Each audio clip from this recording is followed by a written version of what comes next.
ஒரே ஒரு கேள்வி, நான் நேர்மையா கேட்ட நீங்க பதில் சொல்லுவீங்களா? சொல்லுங்க. நான் வந்து 40ங்கிறது ஜென்ரலா நான் சொன்ன ஒரு நம்பர். நான் அதுக்கு மேலேயும் கேட்டிருக்கலாம், அது கம்மியும் கேட்டிருக்கலாம். இன்னைக்கு நீங்க எவ்வளவு கதை கேட்டாலும் நீங்க தூங்காம இருந்திருப்பீங்களா? நீங்க படத்திலேயே நான் பாக்குறேன், தியேட்டர் அத்தனை பேர் தூங்குறாங்க. நாங்க யாரும் புண்படுத்துறக்கா யாரும் நான் பேசுனது கிடையாது. ஹாட்ஸ்பாட் ஒன்ன அளவுக்கு டூ மச்சா இல்லையே. அதான் சார் சொன்னேனே, கொஞ்சம் ஏமாத்திட்டீங்க. அதான் சார் ஆனா டீசெண்டா இருந்தது. அதான் சென்சார்ல பிரச்சனை வராம எந்த அளவுக்கு டூ மச்சா போக முடியுமோ அந்த அளவுக்கு டூ மச்சா. இது உங்களுக்கு உண்மையா இவங்க 2வது படம்னாங்க, 4வது படமா 5வது படம்? 4வது சார். 4வது படம். ஆமா சார். ஓகே. அதே மாதிரி படத்துல ஒரு லாஜிக் மிஸ்டேக் எப்படி மிஸ் பண்ணீங்க? எந்த லாஜிக் சார்? ஒருத்தர் பொண்ணை கட்டி கொடுத்துறாரு, ஓகே ப்ரொடியூசர். ஆமா. அதுக்கப்புறம் பொண்டாட்டி உங்களுக்கு தானே சொந்தம், அந்த பொண்ணு உங்கள்கிட்ட தானே அவங்க வந்து கதை சொல்லணும். பிரியா பவானி சங்கர், ஆமா, அவங்களுக்குள்ளார ஒரு உறவு இருக்குது. ஆமா ஆமா ஆமா. பர்மிஷன் உங்கள்கிட்ட தானே கேட்கணும். என்கிட்ட சொல்லிட்டாங்களே, நான் தான் ஒத்துக்கிட்டேனே. அப்ப நீங்க ஒரு லாஜிக் மிஸ் பண்ணிட்டீங்கன்னு நினைக்கிறேன். இல்ல அதெல்லாம் இல்ல நாங்க என்ன சொல்லிருப்போம் அப்படின்னா, அந்த பொண்ணு சொல்றாங்கல்ல எங்க அப்பா ஒத்துக்க மாட்டாரு அப்படின்றாங்கல்ல. ஆமா.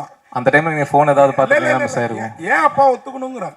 நீங்களே அந்த கம்பெனியை ஆக்குபை பண்ணிருக்கணும், மருமக பிள்ளையா. சார் அது தப்பு இல்ல. நான் அவ்வளவு மனசாட்சி இல்லாத ஆள் கிடையாது. பொண்ணை பெத்தவரு, அவர்கிட்ட கொஞ்சம் பர்மிஷன் வாங்கி அதுக்கப்புறம். சார் அஸ்வின் சார், உங்களுக்கு ஒரு கேள்வி. அந்த டயலாக் வர்றப்போ உங்க மனநிலை எப்படி இருந்தது? ஜாலியா தான் சார் இருந்தது. அந்த அளவுக்கு பக்குவமா ஆயிட்டீங்க. வாழ்த்துக்கள், வாழ்த்துக்கள். Thank you sir. டேரக்டர் சார் சொல்லுங்க sir. Vishnu Vishal sir production போட்டிருக்கீங்க எங்க சார்? சொல்லுங்க சார்.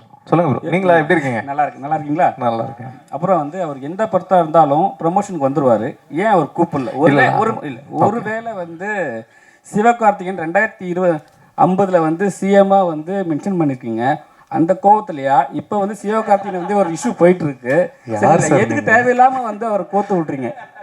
அதாவது சரி ஓகே, விஷ்ணு விஷால் ப்ரோ வந்து ஏன் வர முடியல அப்படின்னா 30ஆம் தேதி தான் நாங்கள் ரிலீஸ் பிளான் பண்ணியிருந்தோம். ஸோ அதை பொறுத்து அவர் முன்னாடியே ஸ்கெடியூல்லாம் போட்டு அவர் வேறு ஷூட்டிங்கு போயிட்டார். அப்புறம் நாங்கள் தளபதி படம் தள்ளினதுனால நம்ம 14 பொங்கல் வரலாம், அப்புறம் 23 அப்போல்லாம் பிளான் பண்ணதுனால இப்போ அவர் ஊரில் இல்லைன்றதுனால அவர் வர முடியல. அதுதான் ஒன்று. 2வது கேள்வி என்னது? அந்த கோவத்தில் இல்லைல்ல, அதெல்லாம் இல்லை, அது ஒரு கற்பனை, அது ஜாலியாக வச்சோம். சார் அதே மாதிரி விஜயகாந்த் ஜெயந்தி, விஜய் சேதுபதி ஏன் எதிர்கட்சி தலைவராக்குனீங்க? இல்லை சார், ஒரு சிஎம்மா ஒருத்தர் தானே சார் இருக்க முடியும். ஸோ அதனால இன்னொருத்தர் எதிர்கட்சி தலைவர்னு. சார் சொல்லுங்க சார். 2 ரசிகர்களை காமிச்சிங்க, அது மறைமுகமா 2 நடிகர்னு தெரியுது, தாதா ராஜான்னு. உண்மையிலேயே மனசுல அந்த 2 பேரை வச்சுதான் பண்ணி. உங்களுக்கு எந்த 2 பேர் சார் ஃபீல் ஆனாங்க? அது நீங்க யார் நினைச்சீங்களோ அவங்க. நான் யாரையும் நினைக்கல சார். உங்களுக்கு யார் ஃபீல் ஆகிறாங்களோ அவங்க.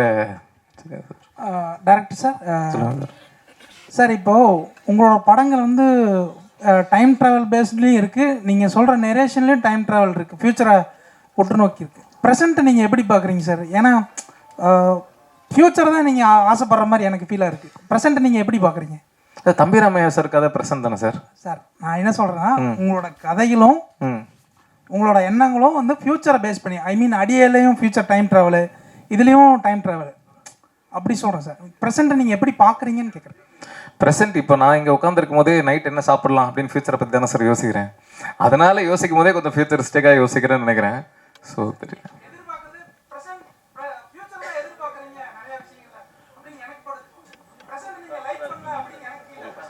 ஓகே சார், இதை நான் கருத்தாக எடுத்துக்கவா என்ன தெரியலையே. Okay sir. விக்னேஷ் சொல்லுங்க சார். படமா ரொம்ப நல்லா இருக்கு. Thank you sir. சும்மா ஜாலியான கொஸ்டின்ஸ் தான், தப்பா நினைச்சுக்கிறேன். இப்போ இப்போ ஆக்சுவலாக வெஸ்டர்ன் கண்ட்ரீஸ்லேயே வந்துட்டு இந்த எல்ஜிபிடிலாம் வந்துட்டு இப்போ பேன் பண்ணுறாங்க.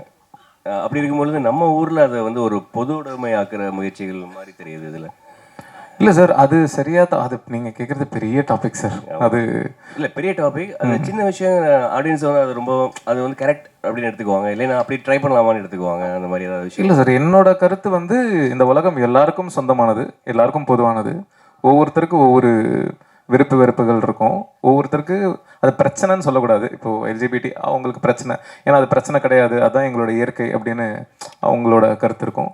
ஸோ எல்லாருக்கும் சொந்தமான உலகத்தில் அவங்களுக்கு பிடிச்ச மாதிரி இருக்கிறது, அடுத்தவங்களை கஷ்டப்படுத்தாத வரைக்கும் அவங்களோட சந்தோஷம் அவங்களோட உரிமை இல்லை சார். அது அவங்களோட கால். சரி ஓகே. ஃபர்ஸ்ட் பார்ட்டில் வந்துட்டு நீங்கள் சினிமா அந்த கிரேஸை வந்து கொஞ்சம் இது பண்ணியிருப்பீங்க, கிரிட்டிசைஸ் பண்ணியிருப்பீங்க இல்லையா, ஒரு நடிகர்கள் மேலே. ஃபர்ஸ்ட் கதையில் இதில் ஃபர்ஸ்ட் கதையில் பண்ணியிருப்பீங்க. செகண்ட் பார்ட்ல, அதாவது Second செகண்ட் half-ல. ஹாஃப்ல நீங்க என்ன சொல்ல வரீங்கன்னா, நடிகர்கள் தான் 2050 வரை சிஎம் ஆகுறாங்கன்ற மாதிரி காமிச்சிருப்பீங்க. அது ஒரு கான்ட்ராஸ்டான விஷயமா. அது ஒரு சர்க்காஸ்டிக்கான ஒரு விஷயம் தானே சார். இப்போ இருக்கிற விஷயத்த சொல்றோம். 50 வரைக்கும் இப்படியே இருந்தா அப்படின்னு அது ஒரு சர்க்காசம் தான் சார் அது. சரி, அப்புறம் மகளையே லவ் பண்ணலாம் அப்படின்ற ஒரு ஐடியா உங்களுக்கு இன்ஸ்பயர் பண்ணது யாராவது இருக்காங்களா? இல்ல நீங்க கதையெல்லாம் ரிவீல் பண்றீங்க. இதுக்கு நான் பதில் சொன்னா கதையை சொல்ற மாதிரி ஆயிரும்.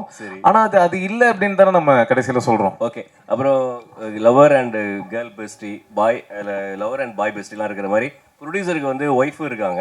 அப்புறம் ஒரு ஒய்ஃப் பெஸ்டி கால் பண்ற மாதிரி தெரியுது. அந்த ஒய்ஃப் பெஸ்டி மாதிரி நெக்ஸ்ட் பார்ட்ல ஏதாவது ஒய்ஃப் பெஸ்டின்ற ஒரு டேர்ம் கொண்டு வர மாதிரி ஏதாவது ஐடியா இருக்கா? இதை நான் யோசிக்கிறேன் சார். பார்த்து பண்ணோன்னா அவரே ஜோடி இல்லைன்னு என்கிட்ட கோபமா பேசிக்கிட்டு இருக்காரு.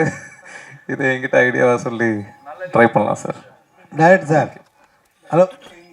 சொல்லுங்க சார். 2021 அற்புதம்னு ஒரு தெலுங்கு படம். Okay sir. அதில் செல்போன் வந்து மின்னல் வரும். ஓகே. மின்னல் வந்தோன்னே அது பின்னாடி போயிடும். அந்த இது அதுலேருந்து எடுத்திருக்கீங்க. நான் அற்புதமா பார்க்கல சார், எனக்கு தெரியல. மேபி வந்திருக்கலாம், சிமிலர் தாட், தெரியல சார். டைரக்டர் சார், சொல்லுங்க சார். லெஸ்பியன் என்னும் ஓர் இனச்சேர்க்கை வந்து அதை எதிர்க்கிறவங்க என்ன சொல்கிறாங்கன்னா அது ஒரு வாழ்க்கை முறை அல்ல, செக்ஸில் ஒரு வகை அப்படின்னு தான் சொல்கிறாங்க. நீங்கள் இதை ஏற்றுக்கிற மாதிரியே கதையை கொண்டு போய் இருக்கீங்க. உங்களுடைய கருத்து என்ன? இல்லை சார், நான் ஏற்றுக்கிறேன் சார். அதான் சொன்னேனே, ஒவ்வொருத்தருக்கு அவங்களோட விருப்பு வெறுப்புகள் அவங்களோட உரிமை. அதை நாம இதான் சரி இதான் தப்புன்னு சொல்லி, இப்போது நீங்கள் தாடி வச்சுருக்கீங்க, தாடி வைக்கக்கூடாதுன்னு நான் சொன்னால் சரியா சார்? அது உங்களோட உரிமை இல்லை, உங்களோட விருப்பு வெறுப்பு இல்லை. அது இப்போ அரிக்கும், குளிச்சுட்டு துவைக்கிறதுக்கு கஷ்டமாக இருக்கும் அப்போலாம் சொன்னால் நான் பார்த்துக்கிறேன் அப்படின்னு தானே நீங்கள் சொல்லுவீங்க. அதே மாதிரி தானே அவங்க. இப்போ நான் லெஸ்பியன், இப்போ நான் ஒரு கேன்னு வச்சுக்கோங்களேன், நான் கேவாக இருக்கிறதுனால உங்களுக்கு என்ன அது பாதிப்பாக போகுது அப்படின்னு தானே நான் கேட்பேன்.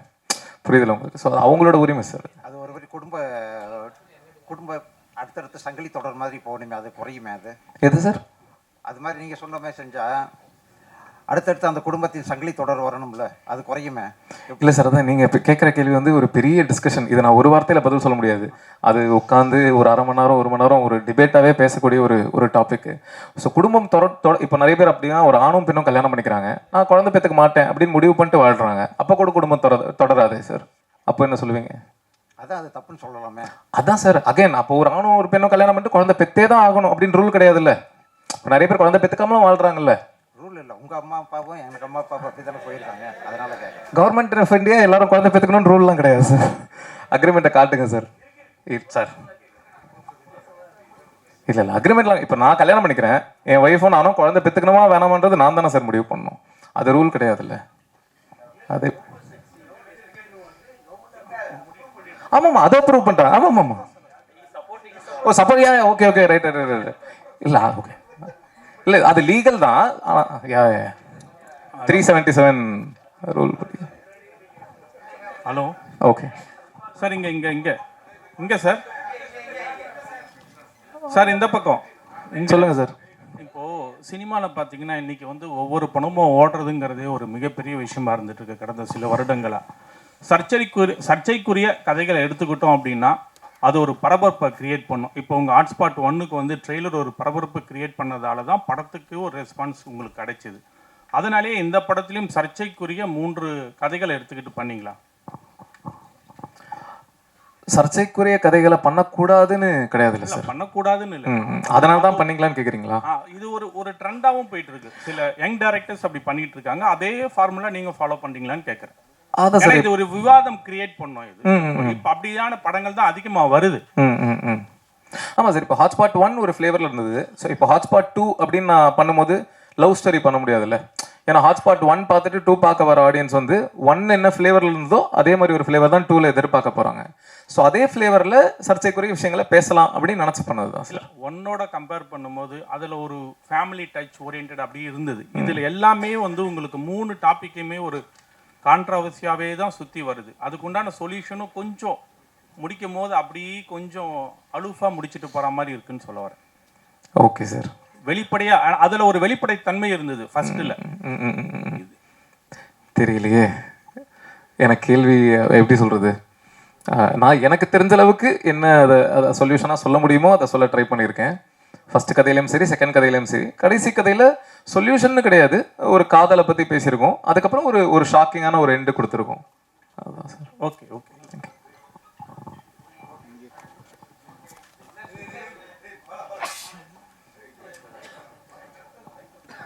சொல்லுங்க ப்ரோ. கள்ளக்காதல் அதிகமாக ஆதரிக்கிறீங்களோ?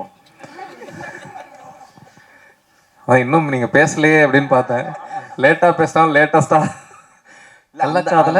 கள்ளக்காதலுக்கு பயங்கரமா ஒரு பிலாசபிலாம் சொல்றீங்க. சசிகுமார் சார் ஒரு டயலாக் சொல்லியிருப்பார்ல, பின்னாடி இருந்து இவர் தான் எமோஷன் ஆவார்னு பார்த்தேன். இதுவே தப்பா இருக்குது, பொண்ணை லவ் பண்ற மாதிரி வருதேன்னு நினைச்சேன்.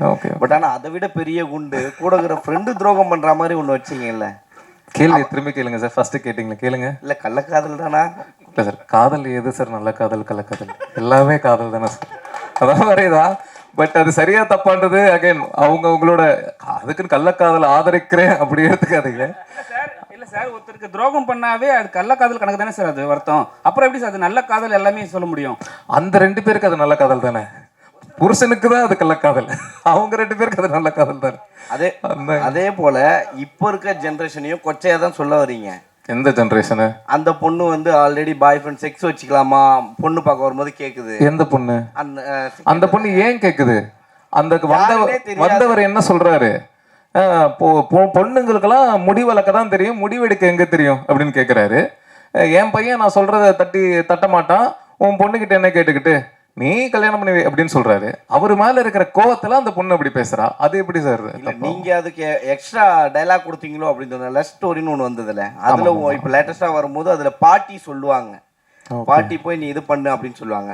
ஸோ இதுல வந்து இந்த பொண்ணு டைரக்டா அப்பா உக்காந்துட்டு இருக்கும் போதே கேட்குது, இவ்வளவு தெரியுமா நம்ம தமிழ்நாட்டு பொண்ணுங்களை அப்படி கேட்க முடியுமா, கேட்கறாங்களா அப்படின்ற மாதிரி தோணுது. கரெக்ட். இவங்க கேட்டதுக்கு தானே தம்பிராமையா சார் வந்து கிளைமேக்ஸ்ல பதிலடி கொடுக்குறாரு. இதுதான் கிளைமேக்ஸ் அப்படின்னு முடிச்சிருந்தேன்னா நீங்க சொல்றது கரெக்ட். அதுக்கப்புறம் சார் வந்து பேசுறாருல்ல, நீ சொன்னது தப்பு அப்படின்ட்டு. அவர் ஏன் பேசுறாருன்னா, சில பேருக்கு சில விஷயத்த சொல்ற விதத்துல சொன்னாதான் புரியும், அதுவே நீ தானமா சொன்ன அப்படின்ற மாதிரி சொல்றாருல்ல. அஸ்வின் ப்ரோ, நீங்க அண்ணன் கேட்கும் போது அசால்ட்டா சொல்லிட்டீங்க ஜாலியான்னு. பட் ஆனா அந்த டைலாக் உங்களுக்கு எவ்வளவு அளவுக்கு ஆழமா உங்களை காலி பண்ணுச்சுன்னு உங்களுக்கு தெரியும், குத்திச்சுன்னு தெரியும். பட் அந்த டைலாக்கே ஃபர்ஸ்ட் நீங்க அவர் போன் பண்ணும்போது ஹாட்ஸ்பாட்டா அது அப்படி இருந்தது அப்படின்னு சொன்னீங்க. பட் உங்களை நடிக்க வைக்கும் போது இந்த டைலாக் தான்டா அமர் சொல்ல போறான் அப்படின்னும் போது என்ன தோணுச்சுன்னு தான் கேட்குறோம். அதே போல இப்போ நீங்க கதைகள்லாம் கேட்கும் போது தூங்குறீங்களா இல்ல முழிச்சுக்கிட்டீங்களா?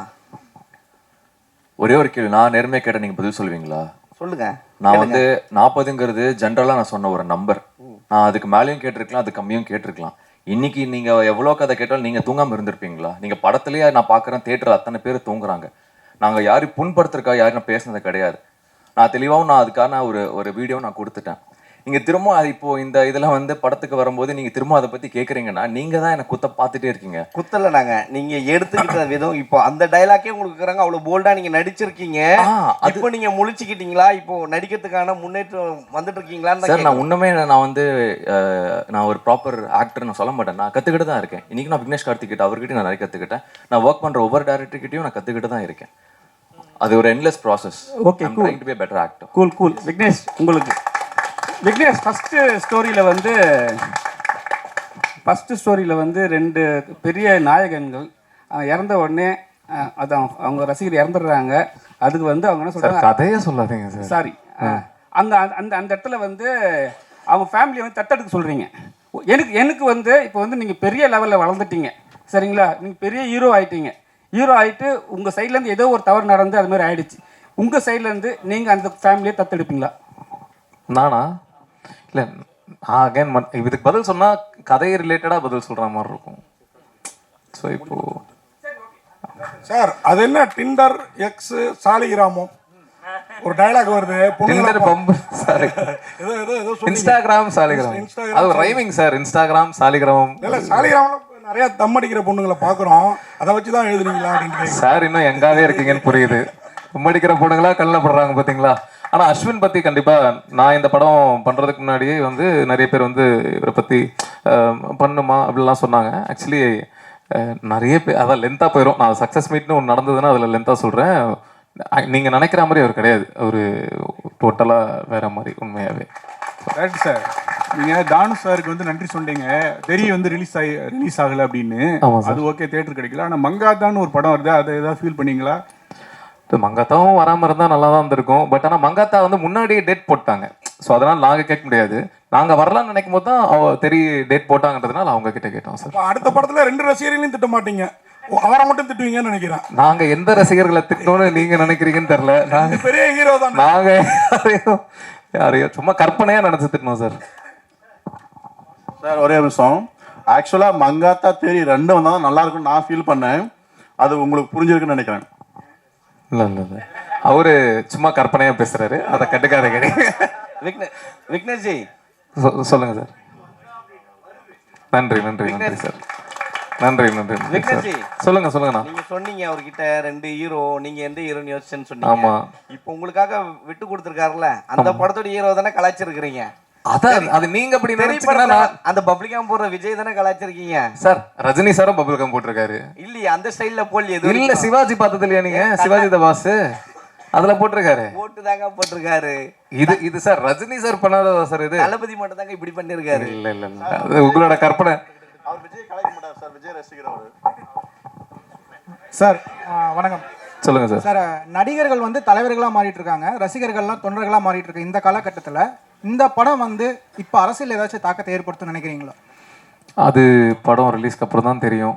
தெரியலையே, தாக்கத்தை ஏற்படுத்துமா படுத்தாதான்றது எனக்கு தெரியாது. எனக்கு ஒரு கருத்து இருந்தது, அந்த கருத்தை அந்த படம் மூலமா சொல்ல ட்ரை பண்ணேன். இந்த கதைக்கு பர்டிகுலராக அந்த ஃபர்ஸ்ட் ஸ்டோரிக்கு மட்டுமே வந்து நிறைய சம்பவங்கள் உங்களை ஏதாச்சும் பாதிச்சுதா? இந்த கரூர் சம்பவம் மாதிரி ஏதாவது? இல்லை சார், நாங்கள் இந்த கதையை வந்து 2024 மேவா ஜூனா 2024 மேவோ ஜூனோ ஷூட் பண்ணிட்டோம் கதையை. 24 நான் சொல்றது போன வருஷம். எங்ககிட்ட ஃபுட்டேஜும் இருக்கு, அது பார்த்தீங்கன்னா உங்களுக்கு டேட் முத கொண்டு ரஷ்ல பார்த்தீங்கன்னா கண்டுபிடிச்சிடலாம். ஸோ அதுக்கும் இதுக்கும் சம்மந்தமே இல்லை. எனக்கு கதை எழுதுனது வந்து 2021 எப்பயோ எழுதி ரெஜிஸ்டர்லாம் பண்ணியாச்சு. ஸோ அதனால அதுக்கும் இதுக்கும் இன்னொன்று வந்து லெஸ்பியன் ரிலேஷன்ஷிப் வந்து பார்த்தீங்கன்னா செக்ஷுவலாக தான் ஸ்டார்ட் ஆகுது அப்படிங்கிற மாதிரி சொல்லியிருப்பீங்க. ஏன்னா ஃபர்ஸ்ட் வந்து உங்கள் ஒய்ஃப் வந்து பார்த்தீங்கன்னா ஃபிசிக்கல் ரிலேஷன்ஷிப் ஸ்டார்ட் பண்ணுறப்ப தான் வந்து பார்த்தீங்கன்னா அது எனக்கு இன்ட்ரெஸ்ட் இல்லை, லெஸ்பியனாக வருது அப்படின்ட்டு வருது. ஸோ லெஸ்பியன் வந்து வெறும் செக்ஸை மட்டும் தான் டிமாண்ட் பண்ணுது அப்படிங்க நினைக்கிறீங்க? அவ்வளோ டீட்டெயில்டெல்லாம் சொல்லவே இல்லையே சார். அந்த இடத்துல எனக்கு ஒரு 5-10 நிமிஷம் தான் இருந்தது. அதுக்குள்ளே அதை எப்படி சொல்ல முடியுமோ அப்படி சொல்ல ட்ரை பண்ணேன். So sir, thank you sir.